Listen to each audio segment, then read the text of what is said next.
Sila ka ng pek-pek ka siguro eh, kabel lang nilalabas ko. Papasalamat na lang ako, baka dahil surpa bigay sa akin. Buta naging camel pa. Camel na lang. Ay, ang gwapo nun, doon tayo oh.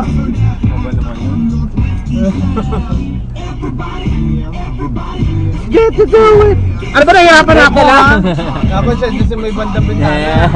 Dapat dito sa likod. Ay, may tato oh, nagpahena. Toto.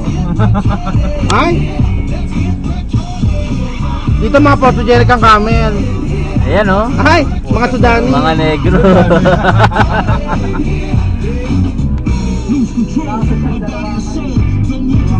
Ay, patay na yung isa. Ganun pala matulog ang camel. Kaiga.